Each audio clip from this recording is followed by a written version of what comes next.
සසරේ ඔය ගමන දෙන්නටම එකට යන්න හම්බේ. නිවන් දකින්නකම් ඔය බැඳීම තියෙයි. මෙහෙම බැඳීම් පින්නතුනි හම්බෙන්නේ හරි කලාතුරකින්. සිදුහත් බෝධිසත්වයන්ට නිවන් දකින්න පුළුවන්ද? සංසාර යශෝදරා හම්බුනේ නැත්තම්. යශෝදරා මොන්න තරම් හයියට හත්තියට හිටියද? තථාගතයන් වහන්සේ ධම්වලඳලා අවසානයේ සුද්ධෝදන රජුරු ඇවිල්ලා මොකද්ද කියන්නේ? කියනවා නේද බුදුහාමුදුරනේ යශෝදරාව කාමරේ අඬනවා. එහෙමනේ. යශෝදරා බුදුහාමුදුරන්ට මොන දෙන්න එළියට ආවද? එළියට ආවේ නැහැ. දුක.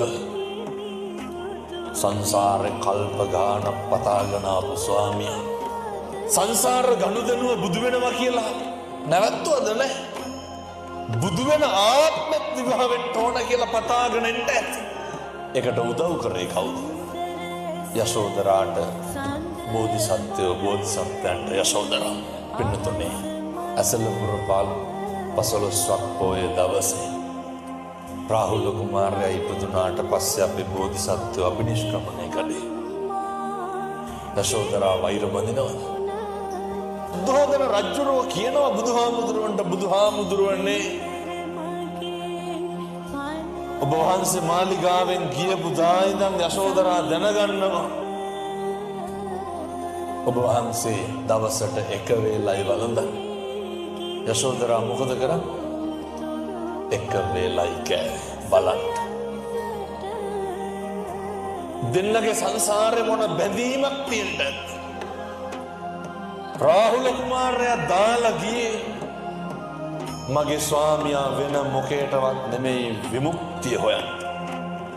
එහෙම ගියාට පස්සේ පතනවා මේ අවුවේ ඇති රස්මාලා අඩු වේවල. අවුවේ සර මගේ ස්වාමියාට දැනෙන්න එපා. ගව්වෙන් ගව්ව දිවමාලිගේදී වෙන්න ඕනලු කවුරු වෙනුවෙන්ද? මගේ ස්වාමියා වෙනුවෙන්. කවුද මේ පතන්නේ? යශෝදරා. කැලේ තියෙන කොයි දේවත් රස වේවා, ගව්වෙන් ගව්ව දිවමාලිගේදී වේවා. ස්වාමි දියණිය ස්වාමියාට එලෙස ගරු බුහුමන් දක්වනකොට බලන්දර බුදුහාමුදුරුවෝ ලෝකෙටම දීපු පණිවිඩේ